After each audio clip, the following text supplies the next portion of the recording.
Sobat Kairos yang dikasihi Tuhan Yesus, renungan kita hari ini dari Mazmur 78 ayat 3 sampai 4. Demikian firman Tuhan yang telah kami dengar dan kami ketahui dan yang diceritakan kepada kami oleh nenek moyang kami.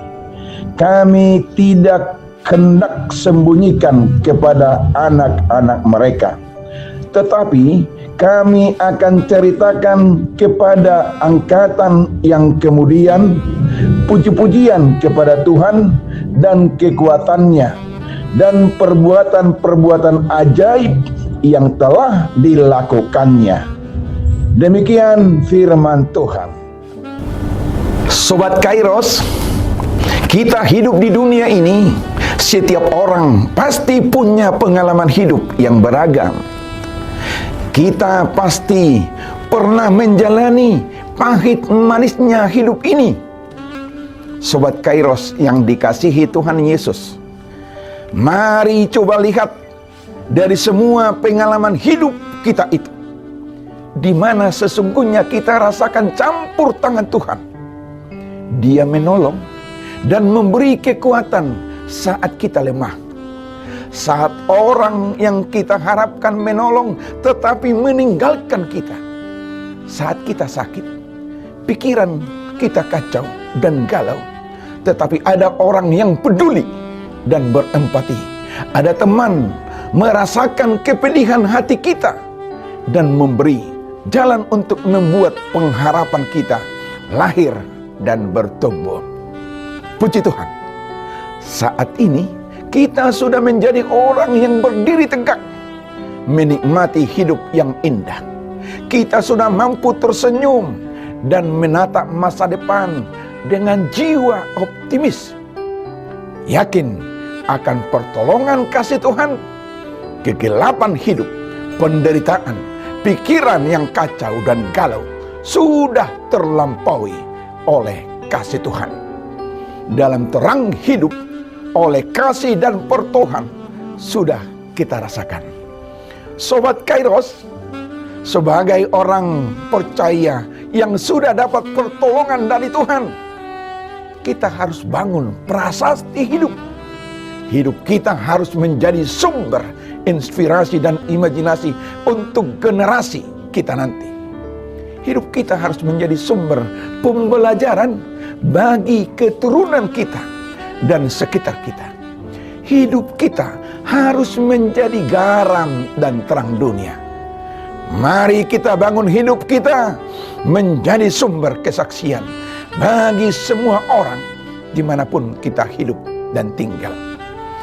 Kita orang yang percaya kepada Kristus, generasi yang lahir 1980-an ke bawah, keberimanan kita sekarang di zaman milenial adalah buah pewarisan nilai iman orang tua kita, opung kita.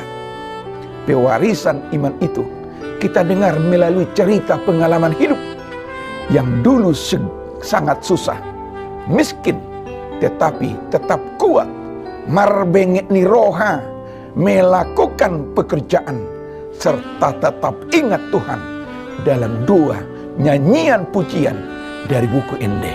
Contoh, sambil menyanyi, orang tua kita dulu bertabur air mata, tetapi tetap kerja. Kita generasi yang hidup di zaman milenial ini adalah buah perjuangan orang tua kita. Generasi milenial sekarang sudah banyak yang tidak peduli soal iman kepada Kristus. Tetapi kita generasi jadul, zaman dulu, masih ingat dan mau tetap dekat dengan Tuhan. Sekarang, tongkat estafet pengajaran dan pewarisan nilai iman sekarang sudah sama kita yang masih hidup dalam zaman milenial. Mari kita mulai dengan kebersamaan. Percakapan kita dengan anak-anak kita, peparan kita.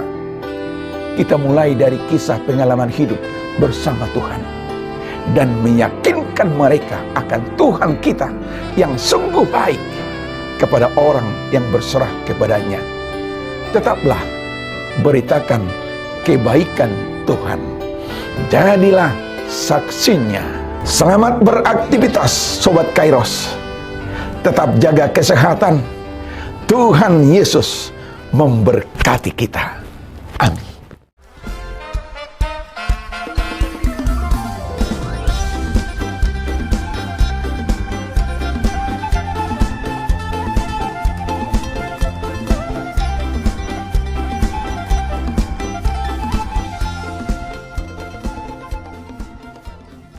Tahun ini merupakan tahun yang bernuansa kesatuan hati bagi seluruh gereja HKBP. Kita telah menetapkan orientasi pelayanan tahun 2022 sebagai tahun kesehatian di bawah terang tema sehati sepikir dalam satu kasih, satu jiwa, dan satu tujuan dari Filipi 2 ayat 2. Dan subtema mewujudkan kesehatian dan kesetiakawanan bagi gereja, masyarakat, dan bangsa.